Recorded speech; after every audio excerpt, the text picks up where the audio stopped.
Picture a hospital room where a rich man lies still, like he's sleeping forever. His family stands around his bed. But are they crying? No. They're checking their watches and talking about his money. But what if he could hear every single word they said? A billionaire named Mr. Robert Davis lay in a hospital bed in Los Angeles. His eyes were closed. Machines beeped softly. The doctors said he was in a coma. His wife, Victoria, wore a black designer dress. His two sons, Brandon and Tyler, stood with their arms crossed. His daughter, Ashley, typed on her phone, not even looking at her father. But there was one person different from the rest. A young nurse named Maria worked the night shift. She was kind and gentle. Every night, she held Mr. Davis's hand and talked to him like he could hear her. She told him stories. She played soft music. She never gave up on him. Now sit back and let this story surprise you. This isn't just about a family. It's about lies, secrets, and finding out who really loves you when everything is on the line. Mr. Robert Davis was one of the richest men in California. He owned hotels in Miami, car companies in Detroit, and tech firms in Silicon Valley. Everyone knew his name. His big white mansion sat on a hill in Beverly Hills with a view of the whole city. But something was wrong in his family. His wife, Victoria, didn't love him anymore. She loved shopping trips to Paris and diamond jewelry. His oldest son, Brandon, was always angry. He wanted to run the companies himself. His second son, Tyler, was lazy. He just wanted money to party with his friends. His daughter, Ashley, spent her days taking selfies and buying designer bags. She never even called her father Dad. She called him Robert like he was a stranger. None of them cared about him. They only cared about his billions. Then one day, something terrible happened. Mr. Davis was at his office in downtown Los Angeles when he suddenly fell to the floor. His assistant called 911. The ambulance rushed him to Mercy General Hospital. The doctors ran tests. They checked his brain. They looked very serious. Finally, the head doctor, Dr. Stevens, came out to the waiting room. His face was sad. "I'm so sorry," Dr. Stevens said slowly. "Mr. Davis has had a major stroke. He's in a coma now. We don't know if he'll ever wake up." Victoria gasped and covered her mouth. But her eyes weren't crying. They were calculating. Brandon punched the wall. "This can't be happening." Tyler put his head in his hands, but he was already thinking about money. Ashley looked up from her phone for just 2 seconds. Then she went back to texting. But here's what nobody knew. Mr. Davis wasn't really in a coma at all. What the family didn't know was that Mr. Davis could hear everything, every single word. In the private hospital room, machines beeped steadily. Mr. Davis lay perfectly still on the white bed, tubes connected to his arms. His eyes were closed. He looked like a man barely alive. Victoria walked in first. She looked around to make sure no nurses were watching. Then she walked close to the bed. She stared at her husband's face. No love, no tears, nothing. "Robert," she whispered, "I hope you can't hear me, because I'm about to take everything." She pulled out her phone and made a call. "Hello, Richard. Yes, it's me. He's finally out of the way. We can move forward with our plans now. Transfer the offshore accounts to my name. Yes, all of them. He'll never know." She smiled, a cold, cruel smile. Inside, Mr. Davis wanted to scream, but he couldn't move. He had to stay perfectly still. This was his test. He had planned this with Dr. Stevens, his trusted friend since college. They had faked the coma to see what his family would really do. And now he knew the truth about his wife. Victoria kissed his forehead quickly. It felt like ice. "Goodbye, darling," she said sweetly, but her voice was poison. Then she walked out, her high heels clicking on the hospital floor. Mr. Davis's heart monitor beeped faster for just a second. But what would his children do? Would they be any different? The next morning, Brandon walked into the hospital room. He was Mr. Davis's oldest son, 32 years old, always wearing expensive suits and acting like he owned the world. Brandon shut the door behind him. He walked up to the bed and stared down at his father. "Dad," he said, his voice hard, "I'm not going to pretend I'm sad. You never let me run the business. You always said I wasn't ready. Well, guess what? I'm ready now." He leaned closer, his face twisted with anger. "I already called the lawyers. I'm taking control of Davis Industries. Tyler's too dumb, and Ashley only cares about Instagram. So it's going to be me, and there's nothing you can do about it." Brandon pulled out a folder from his briefcase. See these papers?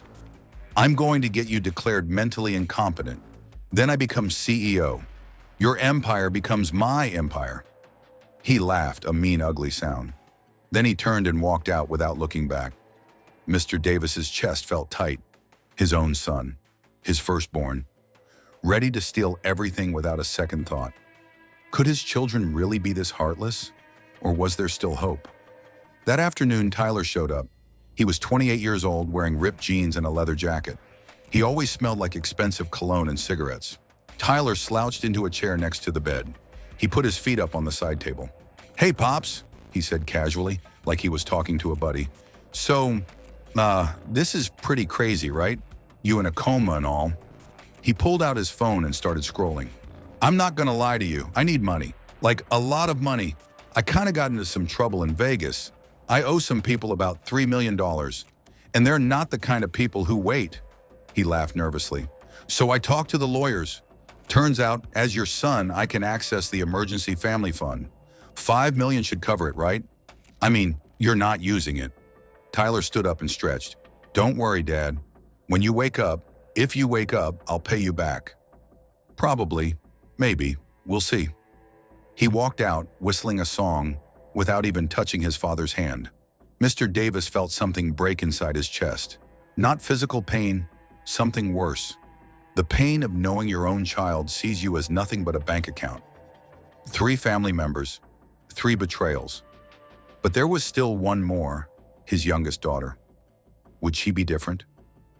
Ashley walked in that evening. She was 24 years old, always dressed in the latest fashion, her blonde hair perfectly styled. She had 2 million followers on Instagram. She barely looked at her father. She was too busy setting up her phone on a little tripod. "Okay, lighting is good here," she mumbled to herself. Then she turned on her camera and suddenly her face changed. Her eyes got big and teary. Her lip trembled. "Hey guys, it's Ashley," she said to the camera in a sad, sweet voice. "I'm here at the hospital with my dad. He's in a coma. It's been so hard. I just want him to wake up so badly." She wiped fake tears from her eyes. "I'm asking all of you to send prayers and positive energy. This has been the worst time of my life. I can't eat. I can't sleep. All I can think about is my daddy." She blew a kiss at the camera. "Thank you all for your support. Don't forget to like and subscribe. And check out the link in my bio for the designer sunglasses I'm wearing. Use code Ashley20 for 20% off." She turned off the camera and her sad face disappeared instantly. She checked her phone. "Yes, already 50,000 likes," she said happily. Then she looked at her father's still body for the first time. "Thanks, Dad. You being in a coma is great for my brand." And just like that, she left. Mr. Davis wanted to cry, but he couldn't. His daughter was using his suffering to sell sunglasses. While his family showed their true colors, someone else was about to change everything. That night, when the hospital got quiet and dark, a young woman walked softly into the room. Her name was Maria Lopez. She was 26 years old, a night shift nurse from East Los Angeles. She wore simple blue scrubs. Her black hair was pulled back in a ponytail. She had kind brown eyes and a gentle smile. Maria wasn't assigned to Mr. Davis's room, but every night she came. Anyway, she pulled a chair close to his bed and sat down. She took his hand carefully in both of hers. "Hi, Mr. Davis," she said softly. "It's me again, Maria. I hope you don't mind me visiting." She squeezed his hand gently. "I know the doctors say you can't hear me, but I don't believe that. I think you're in there somewhere, and I think you're fighting." She reached into her bag and pulled out a small book. "Tonight, I brought a book of poems. I thought maybe you'd like to hear some. My grandmother used to read these to me when I was little." Maria opened the book and started reading. Her voice was warm and soothing, like honey. As she read, she didn't notice that Mr. Davis's finger moved. Just a tiny bit, a twitch. Because deep inside, behind his closed eyes, Mr. Davis was listening. And for the first time in days, he felt something that wasn't pain or anger. He felt hope. Maria had no idea she was the only person showing real love, but someone was watching her, someone who didn't like it one bit. The next morning, Victoria came back to the hospital, but this time, she wasn't alone. She brought a man in an expensive gray suit. His name was Richard Wells. He was tall, handsome, and smiled too much. He was also Victoria's secret boyfriend. They thought they were alone in the hallway outside Mr. Davis's room, but they didn't see Maria standing nearby, checking patient charts. "When can we make it official?" Richard asked, putting his arm around Victoria's waist. Victoria giggled like a teenager. "Soon, baby. Very soon. The lawyers say if Robert stays in this coma for 3 more months, I can have him declared legally incompetent. Then I control everything. The houses, the money, the companies, all of it." Richard kissed her neck. "And then we can finally be together. Mrs. Victoria Wells. Sounds perfect." "Better than Mrs. Davis," Victoria said, laughing. "I've been stuck with that old man for 15 years. He was so boring. Always working, never fun. But you, Richard, you make me feel alive." 3 more months, Richard said. "That's nothing. We've waited this long." They kissed right there in the hospital hallway. Maria's hand shook as she wrote on her chart. She felt sick to her stomach. How could a wife talk about her husband like that? How could she be planning a future while he was lying helpless in a bed? Maria wanted to say something. She wanted to scream at them, but she was just a nurse. Who would believe her? She made a decision right then. She would protect Mr. Davis, no matter what. But protecting him meant discovering secrets that would shock everyone, and danger was coming closer. Late that night, after her shift ended, Maria didn't go home. She stayed hidden in the supply closet next to Mr. Davis's room.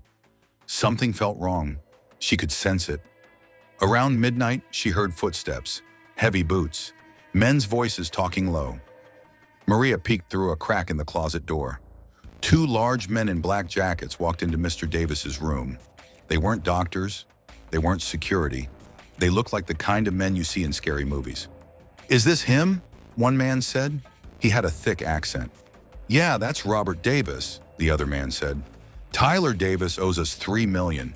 His daddy's rich, so we're sending a message." The first man pulled something from his jacket, a syringe filled with dark liquid. "One shot of this, and the coma becomes permanent. No one will know. They'll think he just died naturally." Maria's heart almost stopped. They were going to kill Mr. Davis. She didn't think. She just acted. She burst out of the closet and screamed, "Help! Security, someone help!" The 2 men froze. Then they ran, their boots pounding down the hallway. Maria ran to Mr. Davis's bedside. She checked his IV. They hadn't touched it yet. He was safe. Hospital security came running. The police were called, but the men were gone. Maria sat in a chair, shaking all over. She had just saved Mr. Davis's life, and somewhere deep inside his still body, Mr. Davis knew it too. The attack had failed, but it exposed something even more dangerous. Tyler's debts had put his father's life in danger. What would happen next? The next morning, the hospital was buzzing with police officers and security guards. Everyone was asking questions. Brandon showed up first, looking annoyed. "What's all this about? I have meetings today." Tyler came running in, sweating and nervous. His eyes were wild. "Is Dad okay? I heard something happen." Detective Morrison, a tall black woman with sharp eyes, stood in the hallway with her notepad. 2 men tried to enter your father's room last night. They had a lethal injection. If it wasn't for Nurse Maria Lopez, your father would be dead right now." Ashley walked in, her phone recording everything. "This is crazy, so dramatic. My followers are going to—" "Put the phone away," Detective Morrison snapped. Ashley looked shocked. No one ever yelled at her. Victoria arrived last, with Richard right behind her, pretending to be a family friend. "Who would want to hurt my husband?" Victoria said, acting worried. But her acting was bad. Her eyes were cold. Detective Morrison looked at each family member carefully. "That's what we're going to find out. But here's what we know. The men who came here are connected to a Las Vegas casino. They mentioned a debt, $3 million. Everyone turned to look at Tyler. Tyler's face went white. I can explain." Brandon grabbed Tyler by his jacket. You brought criminals here? They almost killed Dad because of your gambling?" "I didn't know they'd come here," Tyler shouted. "I thought I had more time." Ashley stepped back, disgusted. "You're pathetic." Victoria said nothing. She just watched with calculating eyes. While the family fought, Maria stood quietly in the corner. She was about to learn something that would change everything. Detective Morrison pulled Maria aside privately. They went to a small office down the hall. "Nurse Lopez," the detective said kindly, "you saved a man's life last night. You're a hero." Maria shook her head. "I just did what anyone would do." "No," Detective Morrison said firmly. "Most people would have hidden. You ran toward danger. That takes courage." The detective pulled out her notepad. "I need to ask you some questions. Have you noticed anything unusual about Mr. Davis's family? Anything suspicious?" Maria hesitated. Should she tell? Would anyone believe her? Finally, she took a deep breath. "Yes, I've seen and heard things." Maria told the detective everything. About Victoria and Richard kissing in the hallway. About the conversation about making Victoria a widow. About Brandon's plans to take over the company. About Ashley using her father's coma for social media fame. Detective Morrison wrote everything down, her face getting more serious with each word. "Thank you, Maria," she said when Maria finished. "You may have just helped us with more than just an attempted murder case." "What do you mean?" Maria asked. The detective looked at her carefully. "I can't say yet, but keep your eyes open and stay close to Mr. Davis. I think he's going to need you." Maria had no idea how right the detective was, because far away, in a secret location, someone was watching everything on hidden cameras, and they were about to make their move. In a small apartment in Santa Monica, Dr. Stevens sat at a desk covered with monitors. Each screen showed a different angle of Mr. Davis's hospital room. Cameras hidden in the smoke detectors, the TV, even the flower vase. Dr. Stevens had been recording everything for weeks. He picked up his phone and made a call. "Robert, it's me," he said quietly. "I know you can hear me through the earpiece. I've got everything on tape. Victoria and her boyfriend, Brandon's takeover plan, Tyler's gambling, Ashley's exploitation, all of it." On one of the screens, Mr. Davis's finger twitched slightly, his secret signal. He understood. "The attack last night wasn't in the plan," Dr. Stevens continued, his voice worried. "That was real danger. Those men were really going to kill you. Thank God for Maria." The finger twitched again. "I think it's time, Robert. Time to end this. You've seen enough. You know the truth now. We can..." But suddenly one of the monitors went black. Then another. Then another. Someone had found the cameras. Dr. Stevens's blood went cold. "Robert, we have a problem." The test was supposed to be secret, but now someone knew, and they were coming. Back at the hospital, Maria finished her shift, but something felt wrong. The hallway was too quiet. The usual nurses weren't at their stations. She walked toward Mr. Davis's room and saw his door was closed. That was strange. The doctors always kept it open so they could monitor him. Maria pushed the door open slowly and gasped. Victoria was standing next to Mr. Davis's bed, holding a pillow. She was leaning over him, the pillow hovering above his face. "What are you doing?" Maria screamed. Victoria spun around, her face twisted with rage. "Get out! This doesn't concern you. Step away from him!" Maria ran forward and pushed Victoria back. Victoria stumbled in her high heels. "You little..." Maria hit the call button on the wall. Alarms started blaring. Victoria's eyes went wide with panic. She dropped the pillow and ran out of the room. Nurses and security came running. They found Maria standing protectively in front of Mr. Davis, breathing hard. She tried to smother him," Maria said, her voice shaking. "His own wife tried to kill him." The head nurse, an older woman named Patricia, put her arm around Maria. "You did good, honey. You saved him again." But Maria started crying. Why? Why would his own family want him dead? He's a human being. He's someone's father, someone's husband. How can they be so cruel? Patricia had no answer. Because sometimes the cruelest people are the ones closest to you. Victoria had shown her true face. But the question was, did Mr. Davis see it? Could he really hear and understand everything? The answer was about to shock everyone. Detective Morrison arrived at the hospital within an hour. She had Victoria brought in for questioning. Brandon, Tyler, and Ashley were called in too. They all sat in a conference room on the third floor. Victoria wore sunglasses trying to hide her face. Brandon looked angry, like this was wasting his time. Tyler was sweating. Ashley was still on her phone. "We have a witness," Detective Morrison said calmly, "who saw Mrs. Davis attempting to smother her husband with a pillow." "That's a lie," Victoria shouted. "I would never—" "The witness is very credible," the detective continued. "And this isn't the first suspicious thing we've noticed. We've been investigating your family for the past 3 days." Brandon stood up. "You can't investigate us without—" "Sit down, Mr. Davis," Detective Morrison said coldly, "or I'll add obstruction to the list of charges we're building." Brandon sat. The detective pulled out a folder. "Brandon Davis, you've been working with lawyers to have your father declared incompetent so you can take over his companies. Tyler Davis, you owe $3 million to dangerous criminals who tried to access your father's room with lethal intent.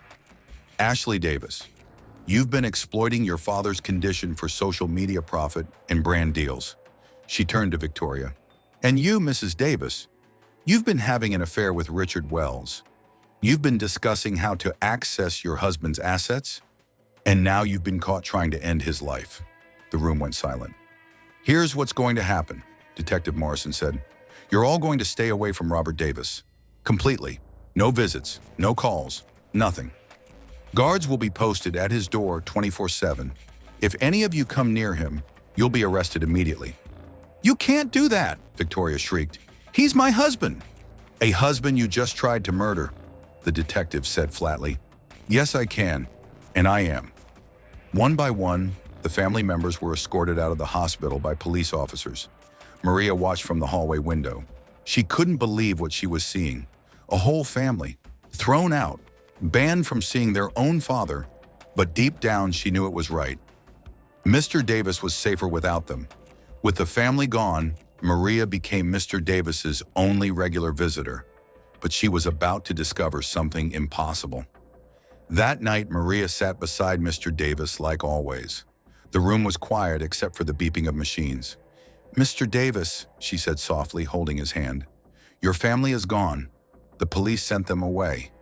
I know that must hurt. I know you must feel so alone." She squeezed his hand gently. "But I want you to know something. You're not alone. I'm here, and I'm not going anywhere. Not because of your money or your companies. I'm here because everyone deserves someone who cares. Everyone deserves kindness." Maria's voice cracked a little. "My mama always taught me that real love isn't about what you can get from someone. It's about what you can give. So even if you never wake up, even if you never know I was here, I'll keep coming. I'll keep talking to you. I'll keep believing in you." A tear rolled down her cheek, and then something happened that made her heart stop. Mr. Davis's hand squeezed back. Maria gasped. She looked at his face, still closed eyes, still no movement. "Mr. Davis," she whispered, "can you hear me? Squeeze my hand again if you can hear me." She waited, barely breathing. And then, squeeze. Maria's eyes went wide. She started crying and laughing at the same time. Oh my God, you're in there, you can hear me." Squeeze. "I need to get the doctor. I need to—" But then Mr. Davis's hand squeezed harder, like he was saying, "No, wait." Maria froze. You don't want me to tell anyone yet?" Squeeze. "But why? Mr. Davis, if you're awake, we need to—" And then she understood. The family, the attempts on his life, the greed and betrayal. "You're not ready to wake up yet," Maria whispered. "You're still watching, still learning, still testing them." Squeeze, squeeze. Maria sat back in her chair, her mind racing. Mr. Davis wasn't in a coma at all. He was fully awake, fully aware. He had heard everything his family said, everything they did. This wasn't a medical condition. This was a choice. "Okay," Maria said, wiping her tears. "I understand. Your secret is safe with me. I won't tell anyone, I promise." Squeeze. Maria smiled through her tears. "But I'm staying right here. Someone needs to protect you." For the first time in weeks, Mr. Davis felt something warm in his chest. Not pain, not anger. Something he thought he lost forever. Trust. Maria now knew the truth. But keeping that secret meant she was in more danger than she realized. Because Victoria wasn't done. Not by a long shot. Maria thought she could keep the secret. But secrets have a way of getting out. And when they do, everything explodes. 3 days passed. Maria came to visit Mr. Davis every single night. They developed a system. 1 squeeze meant yes, 2 squeezes meant no, 3 squeezes meant danger. Maria would ask him questions quietly. Did you hear what Victoria said in the hallway today? Squeeze. Do you want me to call the police? Squeeze. Squeeze. You want to wait longer? Squeeze. Maria didn't understand why he was waiting, but she trusted him. He had a plan. She could feel it. But on the 4th night, something changed. Maria was reading to Mr. Davis from a book of short stories when she heard voices outside. Loud voices. Angry voices. She put the book down and walked to the door. Through the small window, she could see Victoria arguing with the security guard. I have every right to see my husband, Victoria was shouting. Ma'am, I have my orders, the guard tried to say. I don't care about your orders. That's my husband in there. Brandon appeared next to his mother. We're his family. You can't keep us out forever. The guard, a young man named Marcus, looked nervous. Detective Morrison said, Detective Morrison isn't here right now, is she? Brandon said with a mean smile. Tyler and Ashley showed up too. All 4 of them stood there, demanding to be let in. Maria's heart started racing. She looked back at Mr. Davis. His hand squeezed the air 3 times. Danger, danger, danger. I need to call someone, Maria whispered. She pulled out her phone. But before she could dial, the door burst open. Victoria stormed in like a hurricane, and she wasn't alone. Get out! Victoria screamed at Maria. You have no right to be here. Maria stepped in front of Mr. Davis's bed. I'm his nurse. I'm assigned to... You're a nobody. Victoria's face was red with rage. Brandon, get her out of here. Brandon grabbed Maria's arm roughly. You heard my mother. Leave. Maria tried to pull away. Let go of me. You can't... We can do whatever we want, Ashley said, filming everything on her phone. This is going to get so many views. Tyler just stood there looking uncomfortable but not helping. Maria's phone fell to the floor. Brandon kicked it away. Please, Maria said, looking at each of them. Don't do this. He's your father. He needs to die already, Victoria shouted. Everyone froze. Even Ashley stopped filming. Victoria's face went white. She had said the quiet part out loud. Mom, Tyler said quietly. That's not... But Victoria was past pretending. Why should I lie? He's been a burden for years, always working, never giving me attention. I've wasted my life on him. And now he's just lying there, wasting away, keeping me from moving on with my life. Brandon pulled Maria toward the door. You heard nothing, understand? Nothing. Maria tried to struggle, but he was too strong. He pushed her out into the hallway and shut the door in her face. Maria banged on the door. Let me back in, please. You can't... But the guard, Marcus, pulled her away gently. Miss Lopez, I'm sorry, but I can't... They're going to hurt him, Maria cried. You have to believe me. Marcus looked torn. I need to call my supervisor. But before he could, the door opened again. Victoria walked out, fixing her hair and putting on her sunglasses. Come on, children, she said calmly. We're done here. One by one, they walked past Maria. Ashley was still on her phone. Tyler wouldn't look at anyone. Brandon smiled cruelly. When they were gone, Maria ran back into the room. Mr. Davis was still lying there, eyes closed, machines beeping. But something was different. His face looked tense, stressed. Maria grabbed his hand. Mr. Davis, are you okay? Did they hurt you? No squeeze. Maria's stomach dropped. Mr. Davis, please squeeze my hand if you can hear me. Nothing. Oh God, what did they do? Maria's eyes filled with tears. She checked all his tubes and machines. Everything looked normal, but something was wrong. She could feel it. She pressed the call button. I need Dr. Stevens, now. While Maria fought to save Mr. Davis, across town, Victoria and her children were planning something that would change everything forever. In a fancy restaurant in downtown Los Angeles, Victoria sat at a private table with her children and Richard. They all had drinks. They were celebrating. Finally, Victoria said, raising her glass. Finally, we're taking control. Brandon clinked his glass against hers. Dad won't last much longer, and when he's gone, we take everything. I talked to the lawyers, Richard said, smiling his snake smile. If Robert dies while in a coma, everything goes to Victoria. No questions asked. Ashley giggled. I already have my black dress picked out for the funeral. It's designer, very expensive. Tyler looked down at his drink. Guys, I don't know if this is right. Maybe you should shut up, Brandon snapped. You're the one who brought gangsters to the hospital. You almost got Dad killed, so don't talk to me about what's right. Tyler went quiet. Victoria leaned forward. Here's the plan. Tomorrow night, there's going to be a power outage at the hospital. The backup generators will fail, just for 10 minutes. In that time, Robert's machines will stop working. How are you going to make that happen? Ashley asked. Richard smiled. I have connections. People who work maintenance at the hospital.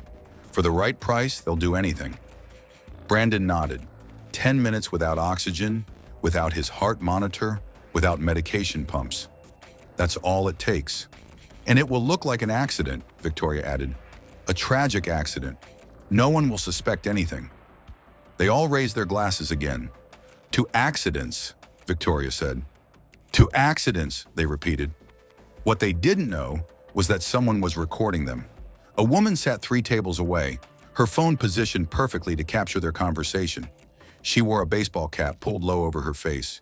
It was Detective Morrison, and she had heard every single word. The family had just confessed to planning murder. But would the detective be able to stop them in time? Dr. Stevens rushed into Mr. Davis's room, his medical bag in hand. Maria was holding Mr. Davis's hand, tears streaming down her face. He's not responding, Maria said frantically. He was squeezing my hand earlier. I swear he was. But now nothing. Dr. Stevens checked Mr. Davis's vitals. Blood pressure, heart rate, oxygen levels.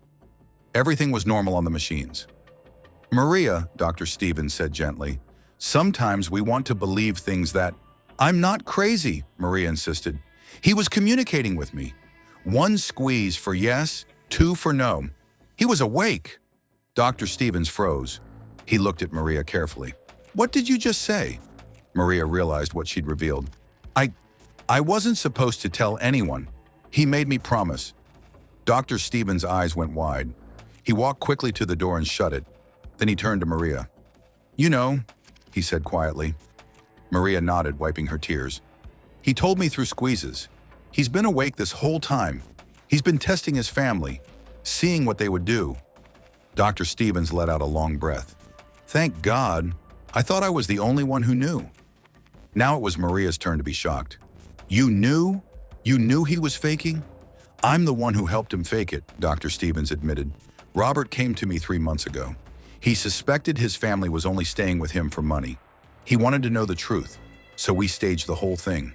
The stroke, the coma, all of it. Maria couldn't believe what she was hearing. But why? Why put himself through this? Because he needed to know, Dr. Stevens said sadly. He needed to see their true hearts, and now he has. But he's not responding anymore, Maria said, her voice shaking. What if something's really wrong now? What if they did something to him? Dr. Stevens checked Mr. Davis again, this time more carefully. He looked in his eyes, checked his reflexes, tested his responses.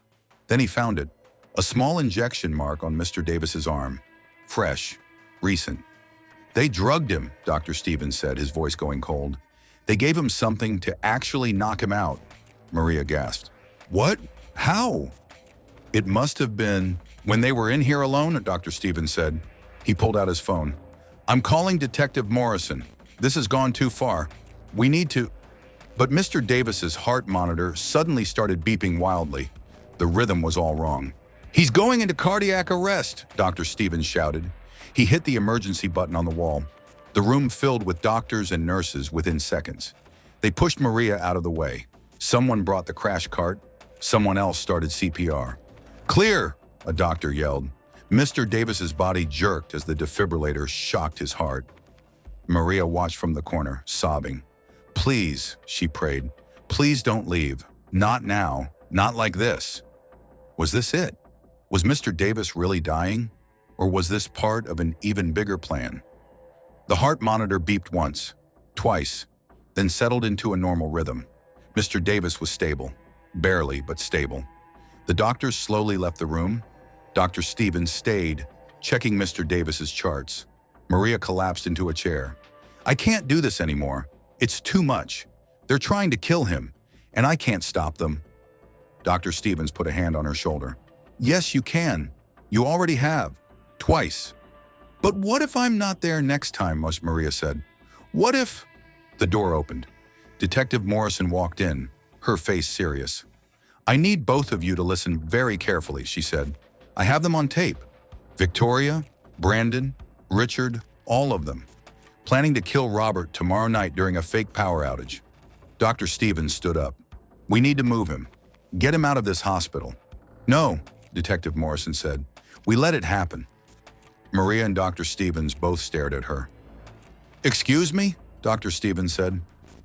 "We let them think their plan is working," Detective Morrison explained. "We fake the power outage. We make them believe Robert is dying, and when they celebrate, when they confess everything, we arrest them. All of them, with evidence that will put them away for attempted murder." "That's too dangerous," Maria said. "What if something goes wrong?" "It won't," Detective Morrison said firmly, "because Mr. Davis is going to be in a different room. We'll put a dummy in this bed. They won't know the difference in the dark." Dr. Stevens thought for a moment. Then he nodded slowly. "It could work." "It has to work," Detective Morrison said. "This is our only chance to stop them permanently." Maria looked at Mr. Davis's still face. He couldn't squeeze her hand anymore. He couldn't tell her what he wanted. She had to decide for him. "Okay," Maria said finally. "Let's do it, but I'm staying with him. Wherever he goes, I go." Detective Morrison smiled. "I wouldn't have it any other way." The trap was set, but everyone underestimated Victoria. She had one more horrible surprise planned. The next night came quickly. Detective Morrison had everything prepared. Mr. Davis had been secretly moved to a private room on a different floor. A dummy that looked exactly like him was placed in his original bed, covered with blankets. Hidden cameras were installed everywhere. Police officers dressed as hospital staff walked the halls. Everything was ready. Maria sat with the real Mr. Davis in his new room. He was still unconscious from the drugs, but Dr. Stevens said he would wake up soon. "Please wake up," Maria whispered, holding his hand. "Wake up and tell us what to do." At 9:47 p.m., the hospital lights flickered. Then they went out completely. Emergency lights kicked on, casting everything in a creepy red glow. In the fake room, Detective Morrison and 3 other officers watched the cameras closely. The door opened slowly. A shadow crept in. It was Brandon. He had a syringe in his hand. "Sorry, Dad," he whispered to the dummy in the bed. "But you should have retired when you had the chance." He injected the syringe into the IV line. The heart monitor, which was also fake, started beeping wildly. Then it went flat. A long, steady beep. Brandon smiled. He walked out calmly. In the hallway, Victoria was waiting with Richard. "Is it done?" "It's done," Brandon said. They all walked away together down the stairs out of the hospital. Detective Morrison followed them with her team, staying in the shadows. Victoria, Richard, Brandon, Tyler, and Ashley all got into a limousine parked outside. The detectives' team had planted microphones inside. "Finally," Victoria said, laughing. "Finally, it's over." "We're rich," Ashley squealed. "Like, so rich." "I can pay off my debts," Tyler said, sounding relieved. "And I'm CEO," Brandon said, smiling wide. "Davis Industries is mine." Richard popped open a bottle of champagne. "To the future, Mrs. Wells." They were celebrating, laughing, planning their new lives. And then the limousine stopped. The doors opened. Police officers surrounded the car, guns drawn. "Nobody move!" Detective Morrison shouted. "You're all under arrest for conspiracy to commit murder," Victoria screamed. Ashley started crying. Tyler put his hands up. Brandon tried to run, but officers tackled him. One by one, they were handcuffed and read their rights. "This is a mistake," Victoria shrieked. "We didn't do anything." "We have you on tape," Detective Morrison said coldly. "Planning the murder at dinner last night, talking about it in the hospital today. And we have Brandon on video injecting what he thought was his father with a lethal substance." Brandon's face went white. But Dad's not dead, Detective Morrison finished. Not even close. You injected a dummy. The real Robert Davis is alive and safe. Victoria fainted right there on the sidewalk. The family was arrested, but the story wasn't over, because Mr. Davis was about to wake up, and he had something to say. 2 hours later, Maria was still sitting with Mr. Davis when his eyes finally opened. She gasped, "Mr. Davis, you're awake! You're really awake!" He blinked slowly, looking confused. His throat was dry. Maria gave him water through a straw. "What happened?" he said, his voice rough from not talking for weeks. "Everything happened," Maria said, tears of joy running down her face. "Your family, they tried to kill you. For real this time. But Detective Morrison caught them. They're all in jail." Mr. Davis closed his eyes and a tear rolled down his cheek. Not a tear of sadness, a tear of pain. The pain of knowing your own family wanted you dead. "I heard everything," he said quietly. "Every word they said, every plan they made. I kept hoping they would change, that they would feel guilty, that they would stop. But they didn't," Maria said softly. "No," Mr. Davis said. "They didn't." He looked at Maria for the first time, really looked at her. "You stayed," he said, "when everyone else left, when everyone else showed their true face. You stayed." Maria squeezed his hand. "Of course I stayed." "Why?" Mr. Davis asked. "I'm nothing to you, just another patient. You didn't have to protect me. You didn't have to care." Maria smiled through her tears. "My mama always told me that the measure of a person isn't what they do when people are watching. It's what they do when no one's looking, when no one will thank them, when there's nothing to gain." Mr. Davis started crying harder. "I don't even know your last name." "Lopez," Maria said. "Maria Lopez." "Maria Lopez," Mr. Davis repeated. "You saved my life. Not once, not twice, but 3 times. You're the only person in this whole world who cared if I lived or died." "That's not true," Maria said gently. "Dr. Stevens cared. Detective Morrison cared. But you cared first," Mr. Davis said, "before you knew I was awake, before you knew I could hear you. You cared when you thought I was just, gone." He reached out and touched her face carefully. "Why?" Maria thought for a moment. "Because everyone deserves someone who sees them. Not their money, not their power, not what they can give you. Just them." Mr. Davis sobbed. "I built an empire. I made billions. I thought I had everything. But I was so alone." Maria hugged him carefully, mindful of his tubes and wires. "You're not alone anymore." Mr. Davis had survived. His family was in jail. But now came the hard part. What would he do next? 1 week later, Mr. Davis was strong enough to leave the hospital. News reporters crowded outside. Everyone wanted to know the story of the billionaire who faked his coma. But Mr. Davis didn't talk to reporters. He had somewhere more important to be. He went to the Los Angeles County Courthouse. Victoria, Brandon, Tyler, and Ashley were all there for their hearing, dressed in orange jumpsuits, hands cuffed. Mr. Davis walked into the courtroom slowly, using a cane. Maria walked beside him, supporting his arm. Victoria looked up and gasped. "Robert! Robert! Please, tell them it's all a mistake. We never meant—" "Silence," the judge ordered. Mr. Davis stood before the judge. "Your Honor, I'd like to speak." The judge nodded. "Go ahead, Mr. Davis." Mr. Davis turned to face his family, his wife, his children, the people who were supposed to love him. "For weeks I laid in that hospital bed," he said, his voice shaking but strong. "I heard every word you said. I heard you planned to steal from me, to kill me, to erase me from this world like I was nothing." Victoria started crying. "We were confused. We were stressed. We didn't mean—" "You meant every word," Mr. Davis said firmly. "You showed me who you really are, and I believe you." He took a deep breath. "Your Honor, I'm not asking for mercy for them. They tried to murder me. They deserve whatever punishment the law gives them." Brandon jumped up. "Dad, please, I'm your son." "Are you?" Mr. Davis said sadly. "Because a son protects his father. A son honors his father. You tried to destroy me." Tyler was crying now too. "I'm sorry. I'm so sorry. I was stupid. I made mistakes." You made choices, Mr. Davis corrected. And choices have consequences. Ashley sobbed. Daddy, please. Mr. Davis flinched at the word daddy, the first time she'd called him that in years. It's too late, he said quietly. I'm sorry, but it's too late. He turned back to the judge. I have just one request, Your Honor. Whatever money they would have inherited from me, I want it donated to charity. Every single penny. I don't want them to benefit from my name ever again. The judge nodded. So noted. Mr. Davis took Maria's arm, and they walked out of the courtroom together. Behind them, his family screamed and cried and begged. But Mr. Davis didn't look back. The trial was over. But Mr. Davis's life was just beginning again, and he had big plans.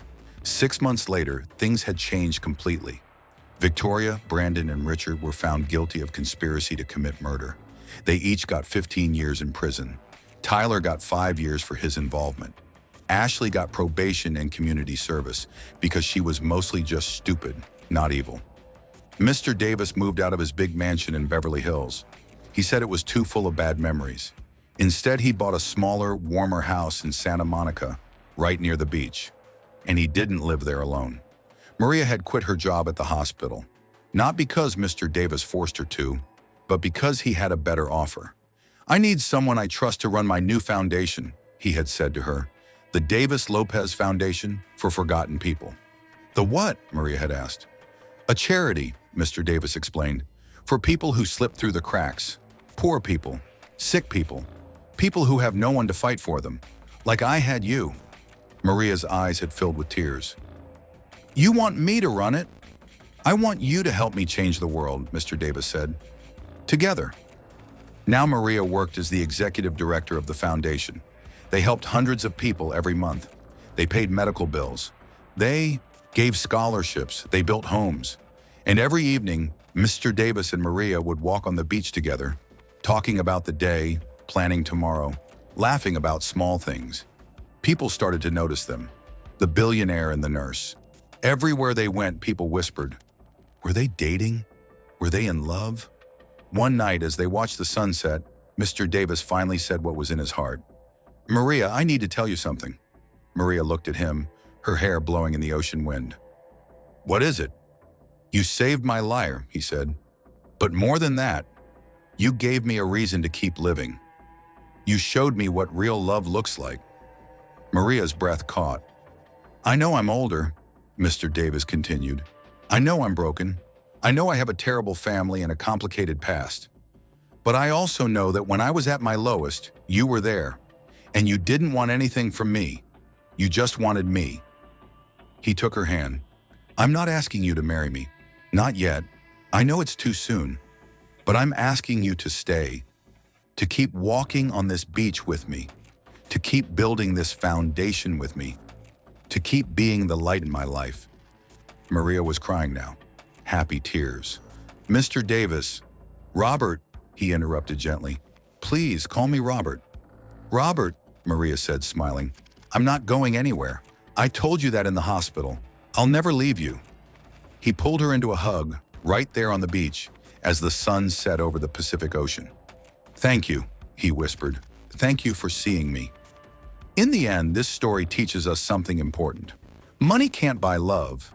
Power can't buy loyalty. And sometimes the people who are supposed to love you the most can hurt you the deepest. Mr. Davis was one of the richest men in the world, but he was also one of the loneliest. His wife only wanted his money. His children only wanted his power. Nobody cared about the man behind the billions. Except Maria. Maria was just a nurse. She had no money. She had no power. But she had something more valuable than both. She had a kind heart. She showed Mr. Davis that real love doesn't come from blood or marriage certificates. It comes from choice. It comes from staying when things are hard. It comes from caring when there's nothing to gain. Mr. Davis lost his family, but he found something better. He found a true friend, a real partner. Someone who valued him for who he was, not what he had. And Maria learned something too. She learned that helping one person might not change the whole world, but it can change the world for that one person. Sometimes the family you choose is stronger than the family you're born into. So what did you learn from this story? Did it make you think about your own family, about who really loves you? I'd love to hear your thoughts in the comments below. And here's something special I want to ask you. On a scale of 1 to 10, how would you rate this story? Give me your honest rating in the comments. A 10 means it made you cry, made you think, made you feel something deep. A 1 means it didn't connect with you, and that's okay too. I want to know so I can make better stories for you. If this story touched your heart, please hit the like button. Share it with someone who needs to hear it. You never know whose life you might change today. Thank you so much for watching. See you in the next story.